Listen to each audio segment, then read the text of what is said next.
Bonjour et bienvenue sur la chaîne J'affiche complet, la chaîne qui aide les loueurs saisonniers, les conciergeries de location saisonnière et les sous-loueurs professionnels à augmenter leur chiffre d'affaires.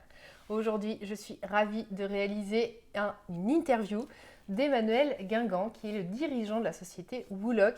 Je suis ravie de t'accueillir à mon micro aujourd'hui, Manu. Merci Bienvenue. Elise, bonjour à tous.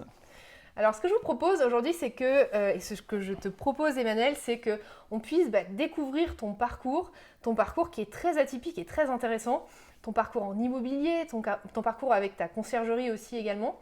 J'ai plein de questions à te poser et je suis sûre que tout ça, ça va pouvoir inspirer beaucoup de gens. Peut-être, si tu veux, pour démarrer, est-ce que tu peux nous présenter ton parcours ? Oui, bien sûr. Alors moi, je fais de la location saisonnière depuis 2010. J'ai investi avant dans l'immobilier depuis 2003. Et donc, un peu naturellement, enfin surtout par hasard. Par hasard, en fait, à un moment, on a acheté une petite maison en bord de mer. On a commencé à la louer comme ça en 2010. Donc, c'était avant l'arrivée d'Airbnb.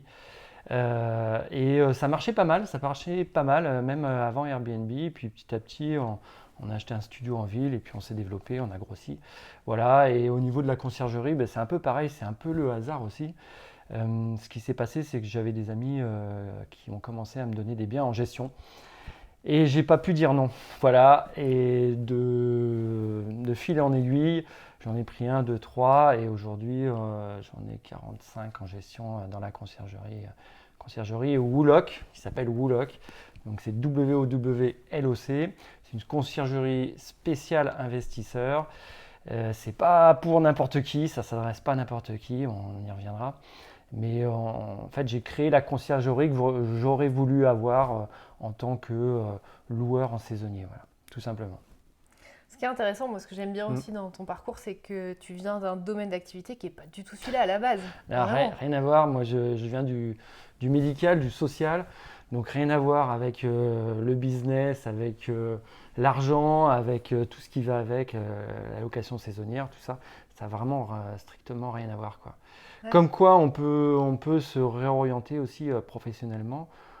Et il n'y a pas d'âge, hein, pour ça. Voilà, parce que comme je fais partie déjà des dinosaures de la location saisonnière, vu que ça fait quand même un paquet d'années quand même que je loue déjà, Ah oui. et j'ai vu Dans toutes ce les sens-là. évolutions. C'est vrai que nous au départ on louait, alors je ne parle même pas du RM, mais des annonces, on publiait des annonces dans les petits journaux, quoi, dans les petits journaux gratuits. C'était un truc de fou, ouais, Ah ouais. et ça marchait bien. Ouais. Le paru vendu, enfin c'est des trucs Ah ouais. d'un autre âge, mais on trouvait des clients comme ça, quoi. On Ah, trouvait tu des faisais clients de la comme ça. location saisonnière à cette époque-là? Ouais, ouais, ouais. Genre dans le hic, ça existe le hic ici ou pas? Non, Ah, c'est un mais truc de chez chaque moi alors. région avait Ouais. son nom de petits journaux, là, Ah ouais. des petits journaux gratuits, mais on louait comme ça. Maintenant, ça Ah a ouais. énormément évolué. La pratique de la location saisonnière s'est vachement professionnalisée. Aujourd'hui, on n'attaque pas un marché waouh, voilà, comme ça. Il faut être au top dans tous les domaines, que ce soit au niveau de l'implantation, au niveau de la décoration, super important, au niveau des photos, au niveau du revenu management. Il faut vraiment avoir une approche très professionnelle parce qu'il y a beaucoup de gens sur le marché. Pour percer le marché, il ne faut pas faire n'importe quoi. Et par contre, si vous faites bien ce qu'il faut faire, voilà, vous allez percer rapidement et puis vous allez avoir des résultats, c'est sûr. Mais c'est vrai que voilà, il y a 10 ans, 15 ans, on louait comme ça. Nous, il y avait une ou deux grandes plateformes. Ouais. Il n'y a pas Airbnb, Booking, on ne connaissait même pas. C'était pour les hôtels à l'époque. Ouais. Et donc, c'est une transformation globale de la location saisonnière. Et même des loueurs, parce que les loueurs, il n'y avait pas de gens, de professionnels non plus, de gens qui faisaient que ça. Ça n'existait pas. Voilà, on avait un ou deux biens, et puis voilà, on essayait de faire tourner le truc. Ouais, Ça ou a c'était beaucoup, Gîte de beaucoup. France à la limite. Ouais, enfin, évidemment, Ouais. il y avait Gîte de France, Gîte de France avec Ouais. les vacances. Ouais. Mais depuis, voilà, Ouais. ils se sont fait dépasser par les grosses plateformes. Puis Airbnb est venu révolutionner en fait toute l'approche, hein. Ouais. Toute l'approche marketing. C'est sûr que on n'est plus des propriétaires, on est des hôtes. Et puis clients, on a des voyageurs. C'était Ouais. quand même une révolution avec l'arrivée d'Airbnb, quoi. Moi, je me souviens, il y avait des propriétaires à l'époque. Ils ne voulaient pas entendre parler d'Airbnb. Ouais, les Américains, Californie, tout ça, c'est nul, on ne veut pas faire. Nous, on a pris le train en marche. Et enfin, pas en marche, mais au tout départ, quoi. Ouais. Et on ne regrette pas parce que en fait, maintenant, les deux grosses plateformes, c'est Airbnb et Booking. Et il faut absolument être sur ces plateformes-là parce que tout le reste, bon, voilà, c'est pas avec ça qu'on va remplir, quoi. Et du coup, tu vois, sur Ouais, ton parcours où à la base tu pars d'un domaine qui est complètement différent, ouais. qu'est-ce qui, à ton avis, ont été les facteurs clés de succès pour faire cette transition, tu vois, avec le recul Mm. entre le Manu d'aujourd'hui et d'il y a, alors je ne me rends pas compte en Ouais, termes d'années, tu vois, au moment où tu dirais que tu étais vraiment novice sur ces sujets-là, qu'est-ce ouais. qui a fait la différence pour Mais faire de toi ouais, la aujourd'hui? différence, en fait, moi j'ai beaucoup rénové par moi-même déjà. Donc l'immobilier, je savais ce que c'était. Bon, les histoires de renta, tout ça, je sais pas trop, mais comme j'ai beaucoup rénové, je savais ce qu'il fallait faire et ce qu'il fallait pas faire en termes de matériaux, d'artisans, de suivi de chantier, tout ça. Donc c'est vrai que ça aide un peu Ouais, parce qu'on peut pas me la faire à l'envers, c'est pas possible. ouais. Donc ça, c'est un premier point. Et après c'est le mindset, je pense. C'est l'envie d'entreprendre, de créer de la valeur, d'apporter de la valeur à nos clients. C'est ça, en fait. Et c'est vrai que c'est une approche complètement différente du salariat, parce que salariat, vous êtes tranquille, à la fin du mois, vous avez votre salaire qui tombe. Mais en termes de richesse, d'expérience, de, c'est pas du tout la même chose. Moi, j'avais en plus un travail, c'était énorme. J'avais un travail j'étais au bord de la mer, je voyais la mer tous les matins en allant bosser. Même à la fin, dans mon bureau, ils avaient détruit un bâtiment, j'avais vue sur mer, enfin le Ah truc ouais. incroyable. J'avais une prison dorée en fait. C'était une prison dorée, parce que tu peux pas t'en aller d'un truc comme ça. Ouais. C'est pas possible. Et j'ai beaucoup de reconnaissance des patients, beaucoup de reconnaissance, pas forcément de l'institution, mais évidemment, parce que les grosses boîtes, vous n'avez pas beaucoup de reconnaissance, mais beaucoup de reconnaissance des patients. J'apportais beaucoup, mais voilà, il me manquait un truc, il me manquait ce petit côté entrepreneuriat, voilà, on avance, on crée des projets. Et ça, comme je ne l'avais pas dans mon boulot, ben, j'ai été chercher ailleurs en fait. Voilà, tout simplement, avec des notions aussi de vendre ses services, ses prestations. Vendre quelque chose, c'est très très difficile quand vous avez été salarié toute votre vie. Ouais. C'est inconcevable de se dire qu'on peut échanger son savoir avec de l'argent. Alors, déjà, on le fait en étant salarié parce que ben voilà, hein, on échange son temps contre de l'argent. Mais là, vendre une prestation, c'est difficile. Donc au début, je l'ai très mal vendu, la conciergerie, mais j'ai fait toutes les erreurs qu'il ne fallait pas faire. Ah J'ai ouais. vendu à des clients, mais à des taux, c'était indécent, c'était vraiment pas cher, quoi. Et donc j'ai eu mes premiers clients comme ça, parce que voilà, et c'est devenu des amis, hein. Et j'ai encore des clients qui sont toujours à ce taux-là, parce que c'était un taux historique, voilà. Et je regrette, hein. Ils sont très contents, mais voilà, c'est comme ça, on ne renégocie pas des conventions en cours de marché, c'est comme ça. C'est comme ça qu'on apprend aussi, hein, on ne peut pas faire les choses bien du premier coup, hein. Ouais. On fait des essais-erreurs et puis on s'améliore et puis c'est pas grave. Voilà, j'ai commencé, ils m'ont fait confiance au tout début. Et déjà, ils étaient un peu fous parce qu'on partait dans un domaine, je découvrais tout aussi, hein. La conciergerie, c'est quand même un sacré métier. Avec un très très haut niveau d'exigence de nos clients, des propriétaires aussi, hein, qui Ouais. vous appellent, ouais, c'est pas loué là, qu'est-ce que vous faites? Bah oui, bah, on ne peut pas non plus être plein à 99% tous les mois. Il y a des moments, il y a quand même une ou deux nuits qu'on loupe pas, hein, faut pas. Donc il y a ça, puis les clients sont très très exigeants. C'est normal, c'est eux qui payent, hein. Et il faut mettre vraiment une organisation militaire, quoi, militaire pour que tout se passe bien, pour que leur séjour soit vraiment une expérience réussie. Donc au tout début, moi j'avais mis ça en place, enfin surtout pour mes apparts. Et bah, petit à petit, voilà, premier copain, en fait, il me donne 4 apparts, il s'en va en plein mois d'août. Alors lui, il s'en va et il vous laisse avec les 4 apparts. Donc là, je vous explique pas le Les mois clés. d'août Ouais. que j'ai passé. Et il n'y a pas eu de, Reposant, reposant, c'était reposant, je il y a, pense. il y a pas eu de grosses boulettes, il n'y a pas eu de grosses erreurs. Et puis petit à petit, avec le réseau, comme j'étais un petit peu présent sur la toile, les séminaires, bon, on a commencé à me donner des clés d'appartement, voilà, dans ma ville et puis ailleurs. Donc aujourd'hui, je suis sur, je sais même pas, 14 villes. 14 villes en France, voilà. Et puis ça tourne très bien et on s'améliore. Et pour la petite histoire, notre histoire avec Élise, un jour, j'ai un petit blog et un jour, je publie, c'était au mois de janvier, je publie mes chiffres de l'année. Donc j'étais assez fier de moi, j'avais, je sais plus, 85% de taux d'occupation. Donc c'était waouh, super. Donc il y a une fille qui m'écrit pour les 15% restants, vous pouvez me contacter. Oh, je dis c'est qui celle-là? Mais c'est sur internet, vous voyez des trucs bizarres. Et donc elle avait un nom de site. Donc je vais voir, j'affiche complet. Waouh, je regarde la qualité des articles, je dis voilà, je l'avais dans mon équipe tout de suite. Donc je rentre en contact avec Élise. Donc à l'époque, tu commençais tout juste, tu n'avais même pas de formation ou tout ça. Ouais. Je dis waouh, c'est puissant ce truc-là. Donc elle a fait le RM de mes apparts. J'ai vu qu'il y avait des résultats. En termes de chiffre d'affaires, on était à plus de 20%, si je me souviens bien. Je crois que c'était ça. Ouais. Et pourtant, je pensais vraiment maîtriser le truc. Mais en fait, non, j'étais un amateur, mais le pur amateur. Et je me suis dit, voilà, si c'est bien pour mes apparts, il faut que je généralise pour les appartements de la conciergerie. Et voilà, on a démarré comme ça. Ouais. À l'époque, tu n'avais pas d'offre en plus. Donc Mais exactement. Il n'y avait rien, donc on a tout créé c'est ça. ensemble. C'est ça. Moi, j'avais un besoin pour la conciergerie. Il me faut ça pour mes propriétaires, il faut qu'on soit au top. Et c'est ce que je vais vendre. Moi. On vend de la renta dans la conciergerie. C'est une conciergerie spéciale investisseur. On vend de la renta. Et la renta, voilà, j'ai découvert le RM. Et alors, première chose, revenu management, il y a pas de, il y a un E à la fin, voilà. Ah oui, c'est vrai. Moi, je ne savais même pas que ça existait. Il y a une erreur. Mais non, c'est en anglais. En plus, elle s'est gaufrée dans son message. Elle a fait une faute d'orthographe. C'est pour dire le niveau. Et en fait, non. En fait, c'est vraiment une science, tout ça. Et moi, pourquoi elle m'a formé un peu Lise, mais c'est pas mon truc, en fait, le RM.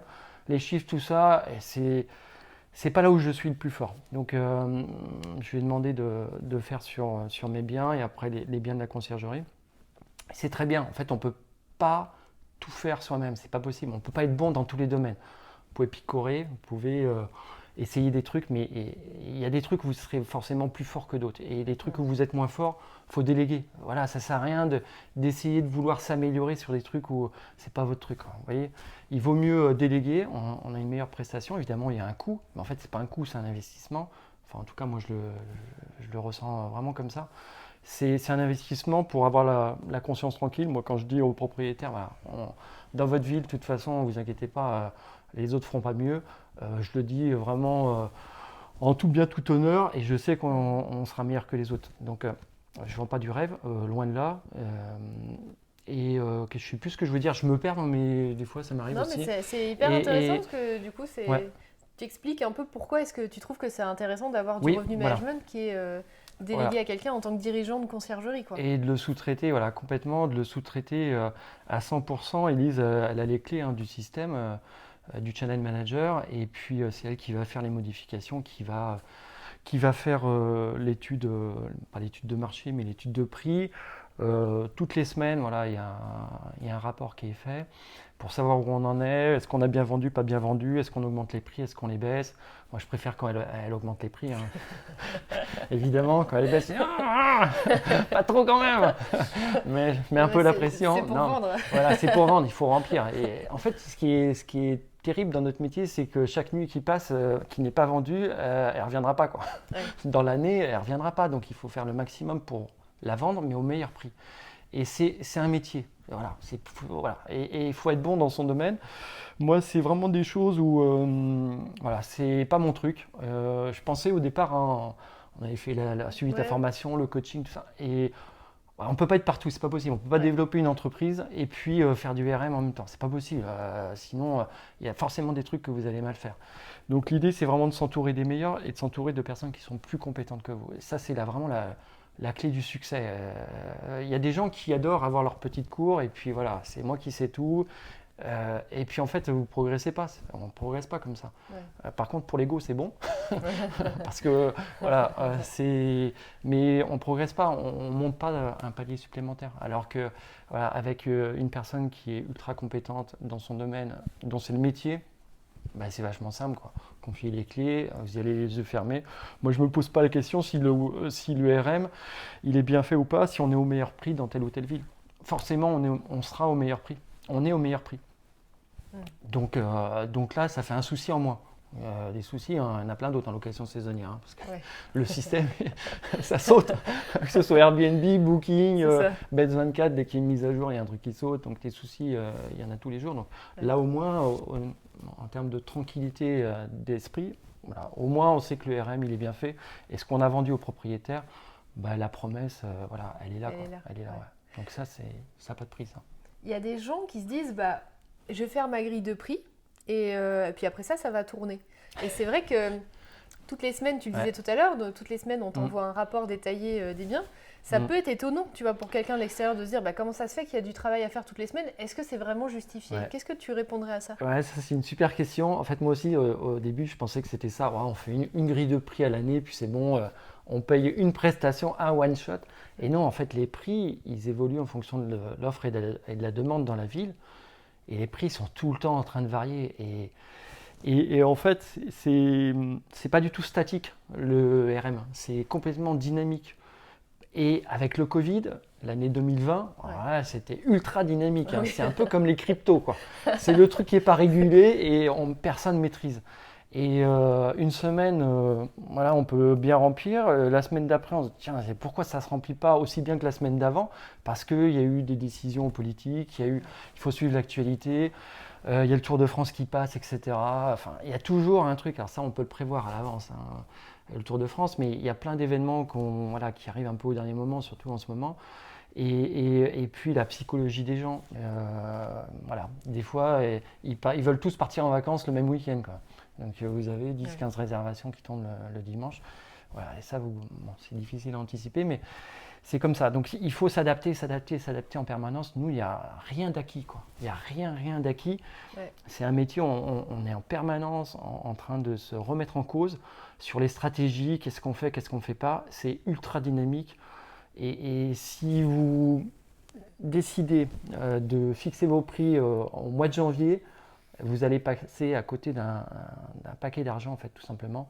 Vous allez passer à côté de beaucoup de choses parce que même on a essayé au mois de faire du RM au mois, c'est la cata, quoi.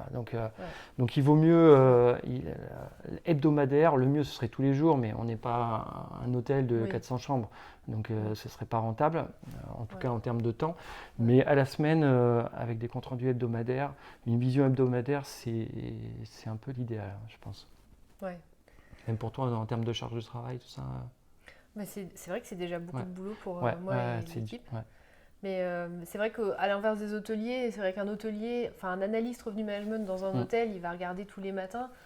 Nous, on a quand même un business qui est un peu différent. L'hôtelier, il a souvent que une nuit, ça dépend des hôtels, mais nous, à la semaine, déjà, on arrive à être bien précis et trouver le bon compromis. Ouais, voilà, c'est ça. C'est un bon compromis. À la semaine, pour avoir des résultats et des performances, surtout en ce moment. Et la personne qui ne fait pas ça aujourd'hui, je ne sais pas ce qu'elle fait, quoi, en fait. Ouais. C'est un peu triste, mais au niveau des prix, en tout cas, pour moi, c'est pas cohérent. En tout cas, elle n'est pas là pour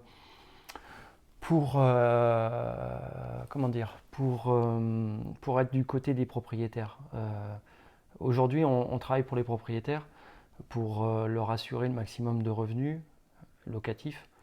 Et si vous ne faites pas ça, vous ne faites pas grand-chose, quoi. Vous allez leur garantir des revenus, mais vous allez passer à côté d'un paquet d'argent qui va rester sur la table. Ouais. C'est ça qui est un peu triste pour les conciergeries qui font pas ça. Bon, elles travaillent certainement pas forcément aussi en fonction de l'intérêt du propriétaire. J'ai eu une situation hier, je pourrais même pas en parler, mais c'est honteux. Encore des trucs. Les mecs, ils payent même pas les nuits, quoi. C'est incroyable. Enfin bon, voilà, on va pas. C'est comme ça, c'est comme ça. Malhonnête, en fait, là, c'est de la malhonnêteté. Mais il y a du ménage à faire aussi dans ce milieu-là, mais comme partout. Nous, c'est vrai qu'on a mis en place un truc ultra transparent. Je ne fais pas de la liaison pour vendre ma poloche, mais on a fait un système ultra transparent où vous ne pouvez pas faire l'intérieur au propriétaire ou à la personne qui vient faire le ménage. C'est-à-dire que tout le monde voit toute la communication, donc tout le monde sait à tel moment qui est dans l'appart ou qui n'est pas dans l'appart. Donc il y a une transparence au niveau de la communication avec les voyageurs, avec le propriétaire. Et tout le monde a les mêmes outils et tout le monde a le même regard. Alors, le propriétaire, il nous paye évidemment, donc c'est pas à lui de répondre, hein, mais c'est à nous de répondre. Mais il voit ce qui se passe dans son appart. Alors je sais qu'il y a des propriétaires, ça les intéresse pas, mais moi la majorité, je peux vous dire qu'ils regardent ce qui se passe dans leurs apparts. S'il y a des bons commentaires, si tout se passe bien, s'il ne manque pas un truc. Et voilà, donc ils sont informés en temps réel comme nous de tout ce qui va et tout ce qui ne va pas. Donc ça, c'est pas mal. Les flux financiers, c'est pareil. Les flux financiers, ça va directement dans leur poche, il n'y a pas d'intermédiaire. Donc ça aussi, c'est quand même relativement intéressant parce qu'aujourd'hui, à partir du moment où il y a des intermédiaires, il y a des commissions qui sont prises sur les frais de ménage, sur tout ça. Il n'y a que Airbnb qui prend ça comme sur le loyer et les frais de ménage et en plus qui vous met 20% de TVA en plus. Mais on ne travaille pas comme ça. Enfin, bon. Maintenant, Airbnb, c'est quand même un gros pourvoyeur de réservation. Hein. Attention, hein, on ne crache pas dans la soupe, loin de là. Airbnb nous envoie énormément de monde. Si on n'avait pas Airbnb, ce serait vraiment compliqué. Après, c'est une plateforme qui est perfectible. Hein. Ouais. Évidemment, il y a beaucoup de choses à améliorer, mais bon, voilà, ils font le job quand même. Ils font le job. Ils nous envoient du monde et voilà, on ne va pas se plaindre quand même. Et du coup, les points forts de ta société, on a mentionné l'orientation rentabilité, et c'est aussi parce que tu t'adresses particulièrement aux investisseurs IMO. Ouais. Ça, c'est le premier point. Le deuxième point, et c'est vrai que moi aussi, je l'ai beaucoup remarqué de l'extérieur quand je vois ta façon de travailler, de communiquer sur ta société et même de l'intérieur. Tout ce qui est transparence, ça, c'est un énorme point fort, c'est vrai, de ta société. Est-ce qu'il y a d'autres points forts à connaître comme ça sur la conciergerie Wouloc ? Voilà, comme tu dis, la renta avec le RM. Alors le RM, le marketing, parce qu'il y a tout ça. On fait des photos on fait venir un photographe pro aussi pour avoir de belles photos. Enfin, c'est la base, hein, vous allez me dire maintenant, aujourd'hui c'est la base. Si on ne fait pas ça, c'est compliqué. La transparence des flux financiers, de la communication, de toute l'organisation, tout ce qu'on a mis en place aussi au niveau facturation, la visibilité pour le propriétaire de ce qui se passe dans ses apparts, au niveau taxe de séjour, au niveau les montants qu'il touche sur son compte, etc. Alors ça paraît bête, mais hier j'étais en discussion, on me disait bah non, les montants ne correspondent pas entre ce qu'a payé le voyageur et puis ce que je touche, etc. Même en déduisant les commissions. Donc il peut y avoir des nébuleuses. Non, il faut quand même qu'il y ait une transparence absolue là-dessus. On peut pas, sinon ça va pas durer très longtemps en fait l'histoire. Hein. Et donc voilà, qu'est-ce qu'on peut mettre en atout je suis en train de réfléchir. Il y a le fait que tu sois investisseur aussi toi-même. Oui, voilà, c'est ça. Ouais. Ça aide pas mal. Ouais. Ouais. Bah, disons qu'on parle la même chose, c'est-à-dire que les attentes, moi je les connais, les attentes des propriétaires, des investisseurs, on les connaît, on est sur la même longueur d'onde quand on a un discours, l'objectif il est le même.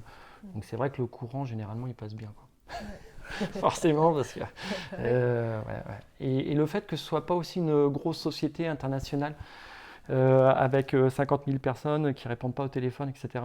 Moi, je suis toujours très disponible.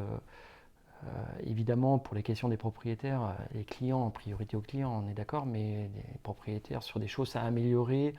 On a fait évoluer nos fiches de facturation, etc. pour avoir plus de visibilité dessus à l'intérieur, pour avoir des informations plus claires pour les propriétaires. Donc ça aussi en fonction de leurs demandes, parce qu'il y en a qui vont demander des choses, il y en a d'autres où on n'a pas besoin. Mais c'est eux aussi qui nous font évoluer, qui nous donnent leurs besoins, et nous on fait évoluer les outils à l'intérieur de l'entreprise. Quoi. Ouais. Donc après c'est les gros trucs qui sont là, c'est la transparence absolue. Nous, on fait les annonces, on les fait au nom des investisseurs, au nom des propriétaires. C'est-à-dire que s'ils ne sont pas contents de nos services, il n'y a pas de souci, ils partent avec leurs annonces, avec leurs commentaires, avec l'antériorité des plateformes derrière. Vous voyez, moi je ne crée pas des annonces sur mon compte, le compte de la conciergerie. Les annonces, elles appartiennent aux propriétaires. Ça, c'est la base. S'il y a un truc à retenir, dans comment choisir une conciergerie, le jour où ça ne va pas, vous repartez avec vos annonces, posez la question. Il n'y en a pas beaucoup qui le font parce que c'est un peu l'enfer, parce qu'il faut créer des nouveaux comptes pour chaque propriétaire, évidemment. Donc, c'est super important parce que déjà, moi, je n'ai pas une clientèle captive. S'ils ne sont pas contents de mes services, ils peuvent s'en aller et en plus, ils s'en vont avec leurs annonces. Donc, ils partent avec Voilà ce que j'ai pu faire, les résultats qu'on a pu avoir, etc. Donc en fait, ça leur libère d'un poids. Ils se disent tiens, je peux m'en aller aussi, voilà. Et je partirai pas en slip. Et puis moi, de mon côté aussi, ça met la pression parce que je le sais qu'ils peuvent s'en aller. Donc on est obligé d'être bon. Donc il n'y a pas le choix. Il n'y a pas le choix. Ouais. Là, on ne peut pas essayer de magouiller ou faire des choses pas vraiment honnêtes. On est obligé de voilà, d'être transparent. Et ça, c'est super apprécié. Et les gens, ils comprennent tout de suite que c'est un atout incroyable, quoi. Donc moi, après, si ça se passe mal, ça se passe mal. Voilà, au revoir. Et puis ils reprennent leurs annonces, voilà. Et généralement, ça se passe plutôt bien, quoi. Ouais. Il y en a peu qui veulent s'en aller, quoi. Voilà. Pour un investisseur qui serait en train d'y réfléchir en ce moment, tu vois, qui aurait peut-être un patrimoine en longue durée, en colocation, et qui se dit tiens, bah là j'ai une nouvelle opportunité, j'ai un nouvel appart qui arrive, j'hésite à le mettre en location courte durée. Est-ce que c'est... Parce que la légende actuelle, c'est de se dire bah, c'est évident que c'est pas du tout le moment pour faire de la location courte durée. Qu'est-ce que tu en penses ? Alors moi, les investisseurs qui veulent passer leur patrimoine en courte durée, je leur pose plusieurs questions. Je ne prends pas le marché comme ça. Je pourrais le prendre et puis voilà, réfléchir après. Alors, on ne fait pas de la location saisonnière partout et c'est ça le problème. Et là, j'ai eu le cas d'un gros propriétaire. Il y a plusieurs lots et en plus, c'était dans ma ville, donc je connais très bien, pas de chance. Et là, il me dit, ouais, sur cette place-là, là, j'ai des apparts et la place, je la connais par cœur. Il y a tous les bars, tous les restaurants. En clair, on ne peut pas dormir, c'est pas possible. Ouais. L'été, vous ne pouvez pas ouvrir les fenêtres. Et puis l'hiver, il y a beaucoup de monde sur cette place. Et même avec du double vitrage, même en blindant au niveau phonique, c'est pas possible. Et donc les clients auraient des mauvaises expériences. En clair, ça serait l'enfer. Ouais. Nos clients, je le rappelle, hein, accessoirement, ils viennent pour dormir. Ça, c'est le premier point. Donc l'appart, il est mal placé, même si c'est un immeuble, même si on me fait miroiter des centaines de milliers d'euros, moi je vais le dire aux clients, aux propriétaires, je dis non, mais attendez, ne faites pas de la courte durée à cet endroit-là, c'est pas possible. Ça va pas fonctionner. On va prendre le bien, on va louer un peu, on va avoir des mauvais commentaires, c'est pas la peine. Donc évitez. Alors il n'était pas content quand je lui ai dit ça, forcément, parce qu'en plus il en avait plusieurs. Donc le mec, voilà, gros propriétaire, gros investisseur, non mais c'est accessoire pour moi, ouais, bien sûr. Et bon, il n'était pas très content quand je lui ai dit ça, mais moi, d'une part, c'est des ennuis, demain si je le prends, parce que j'aurai des problèmes, parce que les gens ne sont pas contents, etc. Et lui, il va me dire, mais attendez, mais vous êtes le roi de la location, et puis là, les gens ne sont pas contents, qu'est-ce qui se passe? Donc je préfère lui dire tout de suite, parce que ça, au niveau de l'implantation, c'est clair que c'est la première chose à étudier. On ne fait pas de la location saisonnière n'importe où, que ce soit au niveau de la localisation dans la ville. Après, au niveau de la copro, si vous avez un appart, il faut bien lire dans votre copro le règlement de copro parce que la location saisonnière peut être interdite. En tout cas, elle peut ne pas être autorisée et il faut faire très attention. Est-ce que dans l'immeuble, est-ce qu'il y a beaucoup de locataires ou beaucoup de propriétaires? Vous allez faire du business, vous faites du business. S'il y a beaucoup de propriétaires, ça va être un tout petit peu compliqué. S'il y a beaucoup de locataires, c'est pas la même chose, mais vous pouvez avoir des problèmes. Donc il faut bien faire les choses. Donc règlement de copro, il faut le lire. Après, il faut aller à l'urbanisme, évidemment, pour voir si dans votre ville, il n'y a pas des histoires de compensation de surface, etc. Dans les grandes villes, c'est ça. Donc on ne fait pas de la location saisonnière n'importe où. Oui, c'est rentable, oui, mais il y a des règles à respecter. Et il faut absolument être dans les clous parce que ça va très vite. Hein. Il suffit qu'il y ait la copro mette la pression ou n'importe quoi. Si vous n'êtes pas dans les clous, ça va aller très vite. Donc moi, non seulement je vais avoir travaillé pour rien, je ne suis pas très content. Deux, vous allez perdre du temps, peut-être de l'argent. Si vous faites des divisions sauvages, des choses comme ça, il faut remettre au goût du jour, donc c'est pas la peine. Il faut mieux faire les choses bien. Et puis, c'est tellement plus simple quand on fait les choses bien. Oui. Voilà, donc ça, c'est la première chose. Et puis voilà, après, au niveau des propriétaires, c'est pareil. Bon, c'est mieux quand ils apportent plusieurs lots. Moi, j'ai beaucoup de propriétaires qui travaillent de l'immeuble. C'est plus simple aussi à optimiser en termes de gestion. C'est beaucoup plus simple. Et puis là, on a des résultats un peu exponentiels aussi. Et voilà, après, je sais pas si tu avais d'autres questions. Les préjugés, ça peut être aussi, tu vois, par exemple, comme tu sais, ma sœur, elle cherche à investir actuellement. Et quand je lui ai montré les taux de remplissage sur les villes, là, sur l'année, elle était étonnée que ce soit pas zéro, en fait. Et je me suis rendu compte, mais c'est vrai, enfin, zéro, j'exagère, c'est un peu, tu vois. 10%. Mais c'est ça, que ce soit pas une sorte d'encéphalogramme plat, tu vois. Et je pense qu'il y a beaucoup de gens qui peuvent penser ça. Et en fait, c'est pas la réalité qu'on vit en location saisonnière aujourd'hui, malgré la pandémie. Non, mais c'est très bien qu'ils pensent ça. Ça laisse de la place aux autres. Non. Sauf s'ils viennent te voir. Alors, voilà. Alors, avec la pandémie, en fait, on a été touchés différemment en fonction des typologies de villes. Les villes les plus touristiques, très très touristiques, évidemment, comme il n'y a plus de touristes, il n'y a plus rien. C'est-à-dire que c'est très difficile de louer en location saisonnière, en courte durée. Des villes comme Paris, Colmar, on a eu beaucoup de difficultés, ou Bayeux, pour ne citer que les villes que j'ai en gestion. Donc ces villes-là, il n'y a plus de touristes, il n'y a plus personne, il n'y a plus de locataires. Donc, voilà. Par contre, des villes où il y a de l'activité professionnelle toute l'année, on a vu passer le Covid, oui évidemment, mais c'était vraiment pas la catastrophe. Hein. Franchement, nous, en 2020, sur ces villes-là, on a très très bien loué. Hein. On a perdu, c'était 10-15% de chiffre d'affaires, mais on a quand même été fermé plusieurs mois. Il y a eu 2 confinements, des limitations de déplacement. Franchement, c'est pas la catastrophe, quoi. Donc, ça dépend du typologie de ville dans lequel vous investissez. Aujourd'hui, vaut mieux une ville qui tourne au niveau industriel, où il y a vraiment des déplacements professionnels. Nous, notre clientèle est plutôt là. Et puis dans la semaine, il y a plus de jours dans la semaine que le week-end. Hein. Les villes très touristiques, c'est bien, mais moi je préfère remplir les 5 jours de la semaine avec une clientèle pro qui ne pose pas de questions, plutôt que remplir de nuit avec une clientèle touristique. Voilà, donc après, si vous avez les deux, c'est encore mieux, quoi. Hein, une grosse ville industrielle où il y a vraiment des industries tertiaires, industries un peu haut de gamme avec des chefs d'entreprise, des consultants qui se déplacent, beaucoup de sous-traitance. Je ne vais pas citer les villes, hein, on les connaît par cœur, mais là on va être sur YouTube ou je ne sais pas où. Bon, mais on les connaît, les villes qui tournent. Et les villes très, où il y a de l'activité professionnelle, c'est cool. Nous, le Covid, c'est pas la catastrophe, quoi. La question qu'on pourrait se poser sur ta société, c'est que là, tu es basé dans une ville, dans ta ville, et tu travailles dans plein de villes différentes. Qu'est-ce qui fait que tu arrives à garantir, peut-être sans révéler les secrets que tu ne voudrais pas révéler, mais qu'est-ce qui fait que tu arrives à garantir la même qualité de service dans une ville dans laquelle, peut-être initialement, tu n'étais jamais allé de ta vie? Ouais, alors moi, en fait, j'ai de la chance. Bon, ça n'existe pas trop, la chance.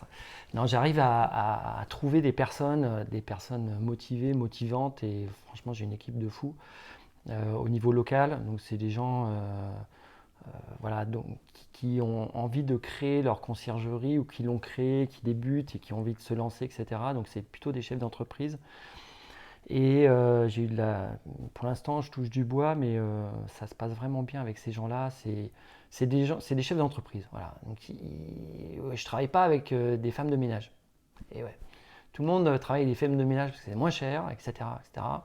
Et il y a des business models qui se sont créés là-dessus. Et moi, je préfère travailler avec des chefs d'entreprise qui vont grossir.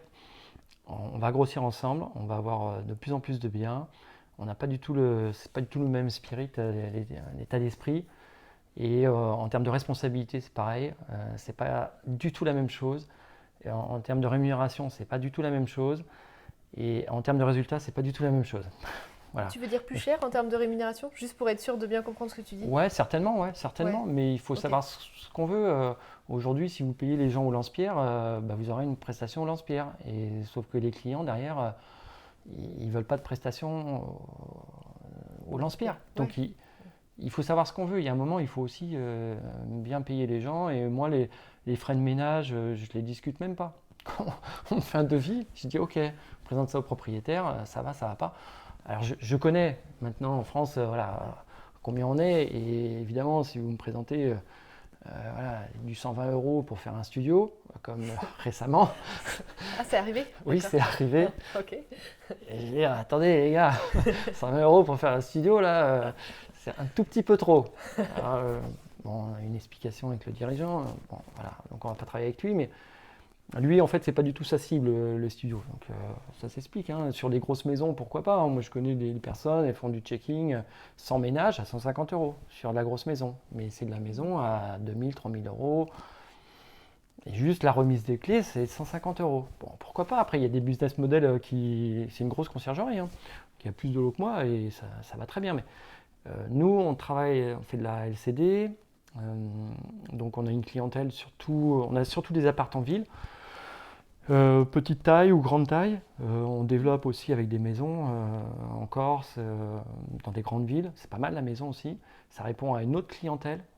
Il faut bien analyser le type de clientèle vers lequel vous allez aller, hein. Ça n'a rien à voir. Clientèle ouvrière, clientèle d'entreprise, et puis une clientèle voilà, touristique, étrangère. Enfin, franchement, ça n'a rien à voir. Et la prestation n'a rien à voir. Donc ça s'adapte, on s'adapte vraiment aux villes et puis en fonction de la clientèle. Et pour en revenir, ouais, j'ai la chance d'avoir une équipe qui est vraiment au top et qui cherche aussi cette autonomie. C'est-à-dire que moi, je ne suis pas derrière eux. Je suis pas derrière eux, j'ai pas mis de système en place pour contrôler, faire des photos, etc. Ça ne m'intéresse pas, quoi. Ils sont responsables. De toute façon, le client, je peux vous dire un truc, si ça se passe mal, il nous appelle tout de suite, hein. Oui. Le client, il fait aucun cadeau. Et ça, tout le monde le sait. Donc, on ne peut pas se cacher derrière, ouais, c'est pas moi. Non, mais voilà, c'est en termes de responsabilité. Donc, moi, je préfère avoir des gens responsables plutôt qu'une armée de personnes qui font juste le ménage où c'est la foire, quoi. Voilà. Après, c'est un choix. Alors, je ne dis pas que c'est la foire dans toutes les personnes qui font le ménage, hein. C'est pas ça du tout. Mais je préfère avoir des gens, des chefs d'entreprise plutôt qu'une personne qui fait que le ménage, quoi. Oui.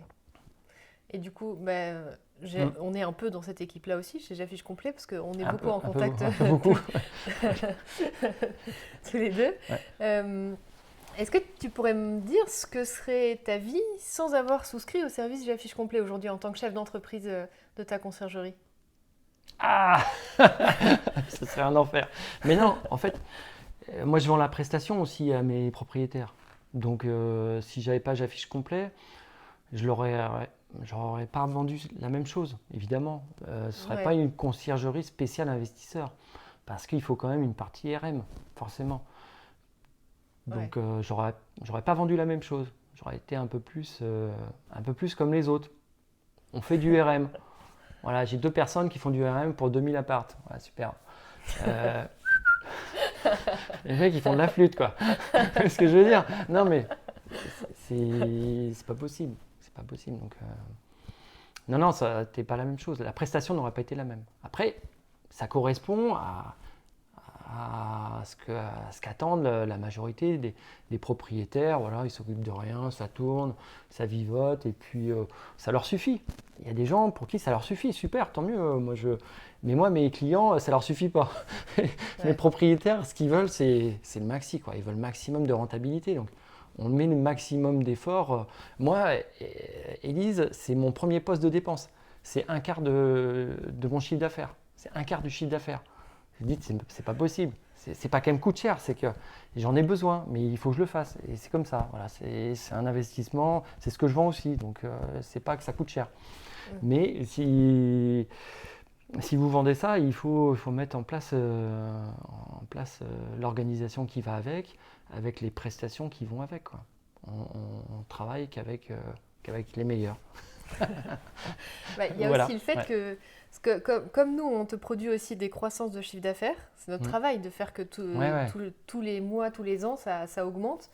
Ça vient aussi en partie prendre en charge ces charges qu'on occasionne, en fait. Complètement. C'est ce que je dis aux propriétaires, je leur dis le surcoût de la conciergerie, il est compensé avec l'augmentation du chiffre d'affaires et l'augmentation des bénéfices, et largement, en fait. Et comme je m'adresse à des investisseurs, je leur explique pas 2 fois, en fait. Voilà. Là-dessus, c'est pas une surprise, hein, pour eux. Au contraire, ils savent bien, sur certains apparts, là, je pensais en Corse, là, on double pratiquement le chiffre d'affaires initial du propriétaire. Donc, c'est des gros revenus. Donc, voilà, tout le monde s'y retrouve, en fait. Même le propriétaire, en ne faisant plus rien, il a quand même une croissance de son chiffre d'affaires. Et puis en fait, dans l'entreprise, tout le monde est un petit peu intéressé de près ou de loin aux résultats aussi. Dans Woolock, évidemment, Élise, elle est payée, il y a un fixe et puis un pourcentage de chiffre d'affaires. Donc plus on rentre de chiffre d'affaires, plus elle est payée aussi. Moi, la commission de Woolock, elle est en fonction du chiffre d'affaires. Et je redistribue aussi une partie du montant du chiffre d'affaires à toutes mes gestionnaires qui sont sur place sur le terrain. Parce qu'il n'y a pas de raison qu'elles ne touchent pas non plus un intéressement, on va dire ça comme ça, une participation au résultat global de la performance de l'appartement, quoi. Quand on loue des nuits à 300, 400 balles, il y a un moment où il faut aussi qu'elle s'y retrouve. Ouais. Ça me paraît logique. Voilà. Tout le monde ne le fait pas, mais tout le monde ne le fait pas aussi. Voilà. Ça fait partie aussi du petit truc. C'est peut-être pour ça que ça tourne aussi bien. Hein, je sais pas. Il y a une relation de confiance aussi avec. Voilà. Et puis l'argent tourne. C'est important que l'argent tourne. L'argent, ça sert à rien qu'il soit bloqué à un endroit. J'en ai de plus en plus et voilà. Et puis l'objectif, c'est pas de saigner tout le monde. L'objectif, c'est que ça tourne, que tout le monde soit content, que ce soit les propriétaires, mes prestataires, les gens avec qui je travaille. Et puis les gens après qui sont sur le terrain aussi, qui font un travail énorme sous forte contrainte de temps. C'est un travail très difficile, hein. On n'en parle jamais assez, mais c'est un travail qui est très très difficile, très très exigeant. Tout le monde ne peut pas faire ça, c'est sûr. Et voilà quoi. Tout à l'heure, tu parlais des propriétaires. Tu leur parles un peu de la gestion des prix et tout ça. Est-ce que c'est des propriétaires à qui ça fait plaisir de savoir que dans ton équipe, il y a quelqu'un qui gère les prix, ou c'est un sujet qui est un peu transparent pour eux, c'est pas forcément... Alors ça, j'en ai parlé beaucoup au début, et là, j'ai plus trop le temps d'en parler, en tout cas régulièrement, de manière assez régulière. Après, je les ai tous... Parce qu'ils sont contents. Voilà, je les ai tous régulièrement au téléphone, ils voient que ça roule, ils voient qu'on se décarcasse, ils voient bien le marché... Le marché, notamment avec le Covid, c'était comme ça. Hein. C'était en fonction, c'était le jeudi soir. Hein. Jeudi soir, annonce présidentielle. Paf, bon. Ouais, c'est vrai. Combien de fois on a fait ça? C'était de la folie, quoi. Ouais. À chaque annonce, jusqu'à. On attendait. On attend, et puis on rectifie le tir, on adapte, on s'ajuste. C'est eux qui faisaient la pluie et le beau temps en fonction des réservations. Donc, on s'adapte, et puis les propriétaires, on leur communique. Voilà, ils savent qu'on fait le maximum. De toute façon, ils voient bien les calendriers. Les calendriers, ils sont pleins. Donc il voit bien qu'on bosse, quoi. C'est pas possible. J'en dis au mois de janvier, sur des petits studios là, dans ma ville, on était entre, je sais plus, c'était 85, 95, voire 100% de taux d'occupation. Je dis mais comment, c'est pas possible. Après c'est une histoire de prix, mais on a des résultats comme ça dans toutes les villes aujourd'hui. Il n'y a pas des villes où ça rame. Donc bon, des résultats comme ça ne s'invente pas. On ne peut pas avoir des résultats comme ça parce que on est en train de siroter des pina coladas au bord de la mer toute la journée. C'est pas possible. J'aimerais bien. Hein. Ça, c'est la prochaine phase. Ça va être comment avoir des résultats comme ça, mais avec les cocotiers. Mais en fait, la conciergerie 100% automatisée, ça n'existe pas. C'est pas possible. Ça, c'est du vent aussi. Ça n'existe pas. Ouais. Il faut être derrière parce que on est tout le temps en train de faire des mises à jour aussi. Il y a tout le temps des trucs qui sautent. Il y a des clients. On travaille de l'humain, donc on ne travaille pas avec des machines. Et les machines, les plateformes, pensez pas qu'Airbnb, Booking, c'est tout le temps en train de sauter. C'est-à-dire qu'ils font une modification à droite, ils font une mise à jour à gauche. Paf, il y a un truc au milieu. Voilà. En ce moment, par exemple, les côtes, ils ne peuvent pas valider, confirmer les réservations. C'est pas validé, c'est autorisé. Ouais, on peut plus en tant que côte. Ouais, c'est quoi ce délire? Donc on est obligé de se connecter sur le compte propriétaire pour valider des réservations. C'est pas possible, c'est pas possible. Ouais. Il y a un mois, c'était pas comme ça. J'ai l'impression que c'est localisé aussi. C'est pas partout. Donc ils font des mises à jour à un endroit en France, mais pas à d'autres endroits. C'est comme ça. Donc il faut jongler avec tout ça. Des fois, il y a des mises à jour aux States. Voilà, eux, ils font ça la nuit, mais chez nous, c'est en pleine journée. Donc, Bet 24 est en carafe. Et là, je peux vous dire qu'on rigole un peu moins parce que Enfin, quand ça saute, ça saute. Ouais. Ouais. Donc là, on est un peu sur. Donc il faut être réactif. Donc les propriétaires, ils le savent tout ça. Parce que moi, je leur dis, eux, ils le voient. Hein. Ils le voient quand ça saute. Hein. Ils disent, ah, c'est quoi le problème là? Ben non, c'est encore un truc à faire. Donc on est obligé de se justifier. Ouais. On trouve pas des excuses bidons. Hein. C'est comme ça. Mais en fait, au début, je me disais, c'est pas possible. Pourtant, on fait tout bien. Et en fait, c'est comme ça. Je pense que tout système, même dans une entreprise, une industrie, vous avez une chaîne de production, ça ne se passe jamais comme prévu parce qu'il y a une rupture d'appro, parce que Ouais. il y a un salarié qui n'est pas là, etc. Donc il y a toujours des ajustements à faire. Et en fait, moi j'étais dans ma tête à avoir un système, waouh, on va mettre de l'huile dans les rouages, puis à un moment il n'y aura plus rien à faire. Et en fait non, on est obligé d'intervenir à chaque fois. Et voilà. Bon, après, on travaille avec des outils performants. Et je pense qu'on a certainement moins de problèmes qu'avec d'autres outils. Ah oui. On a travaillé avec Base24. Base24, c'est quand même super performant. C'est un des meilleurs channels au monde. Donc voilà, on travaille quand même avec des grosses plateformes. On travaille, voilà, les petites plateformes, tout ça, on ne peut pas travailler parce qu'au niveau de l'intégration, c'est compliqué. On ne peut pas faire ce qu'on veut. Donc voilà. Alors, je sais que tu as une liste Ah, mais d'attente. t'as une liste de questions, toi, c'est Non. incroyable. Non, j'allais justement te parler de ma dernière question. Vas-y, non, vas-y. On est parti. Hein, Non, mais je le promets, j'allais dire, je sais que tu as une liste d'attente incroyable pour pouvoir intégrer, pour bénéficier de tes services. Manu, il a une liste d'attente jusqu'en 2035, je crois, c'est ce que tu m'as dit. Non, en plus, sérieusement, c'est vrai que tu as une liste d'attente. Est-ce que, voilà, au visionnage de cette vidéo, si quelqu'un a envie de te contacter pour te demander s'il pourrait prendre en charge, enfin, si tu pourrais prendre en charge son appartement, est-ce que c'est possible ou pas? Est-ce que… Ouais. Alors, ce qui se passe, c'est que, en fait, je suis très mauvais à ce niveau-là. Dans le développement de l'entreprise, j'ai voulu tout faire moi-même, voilà, bien joué.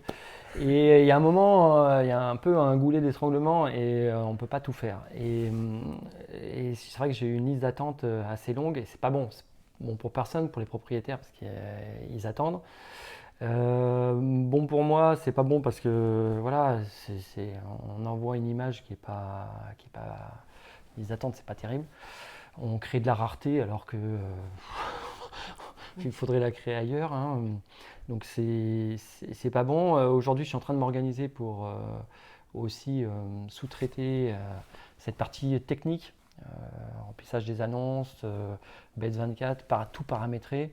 Donc je vais être beaucoup plus efficace, beaucoup plus efficient. Aujourd'hui, c'est 2 mois. Là, je ne prends pas d'appartement dans les mois qui viennent.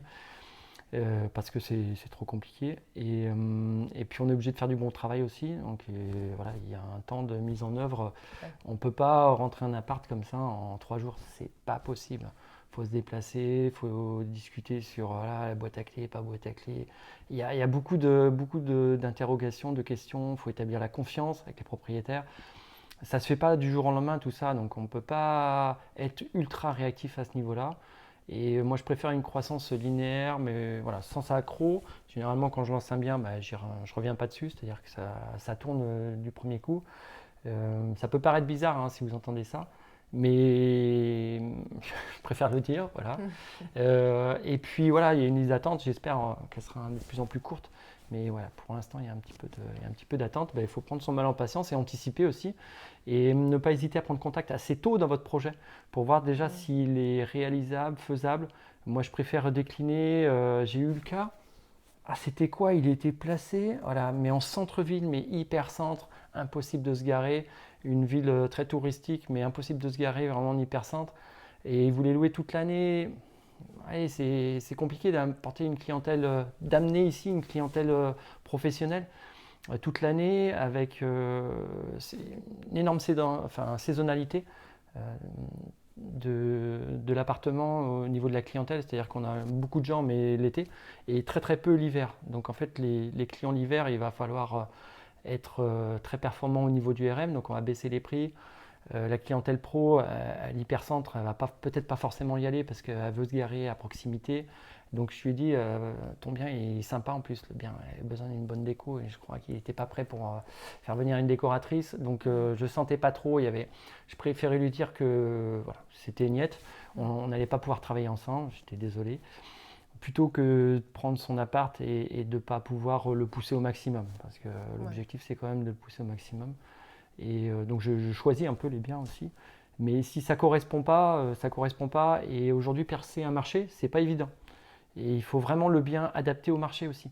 Et si le bien il n'est pas adapté au niveau de l'emplacement, de la décoration, etc., on va avoir vraiment du mal à percer le marché. Et si on ne perce pas, le client propriétaire il n'est pas content. Nous, on a ramé pendant plusieurs mois à envoyer du monde dessus et ça n'a pas matché. Donc tout le monde va perdre du temps et tout le monde va être déçu. Donc moi, maintenant, je préfère avoir le culot de dire non et pas faire plaisir au départ, mais au moins, voilà, je suis franc, je le sens, on y va. Et j'investis dans cet appartement-là. Ouais. Et si je ne le sens pas, et je préfère le dire au propriétaire qui ne perd pas de temps. Si en location meublée classique à l'année, il va avoir plus de résultats, je préfère lui dire dès le départ, plutôt qu'au bout d'une année, qu'il compare les chiffres et puis qu'il s'aperçoive que non, en fait, ça a été très difficile parce que le bien ne correspondait pas au marché. Super. Voilà. Du coup, je préfère être honnête. Top. Je sais que... On va sur le site Woollok, alors on fait ça Voilà. Si on est propriétaire. Voilà, si vous êtes propriétaire. Vous allez sur le site Woollok, donc WOWLOC. Je mettrai le lien en commentaire. Voilà, vous verrez comment est structuré le site. Là aussi, il y a pas mal d'évolutions qui vont arriver. Et puis, il y a mon numéro de téléphone. Si vous préférez par mail, vous prenez contact directement avec moi. Vous m'envoyez le lien de vos annonces. Le lien de votre annonce Airbnb par exemple, ou si vous n'avez pas d'annonce, quelques photos de l'appartement, la situation géographique, puis je vous dirai ce que j'en pense en toute honnêteté avant de prendre le bien en gestion. Ça vous fera gagner du temps. Généralement, c'est toujours ce qu'on me dit. On dit, ah bah oui, je suis content de vous avoir appelé parce que j'avais fait une grosse erreur. Voilà. Et puis on prend contact et je vous expliquerai comment on peut avancer ensemble. Et puis après, vous aurez la chance d'avoir vos tarifs réalisés par Élise et son équipe. Tout ça, c'est vraiment, ça fait partie des choses importantes, évidemment, de toutes les petites choses qu'il faut mettre, petites choses, c'est une grosse chose, le RM, mais toutes les petites choses qu'il faut mettre bout à bout pour avoir des résultats en location saisonnière, l'implantation. L'implantation, la décoration, la photo, le marketing, toutes les stratégies marketing, la fidélisation de la clientèle, le RM évidemment, et voilà, pour avoir des résultats et pour percer dans la LCD aujourd'hui.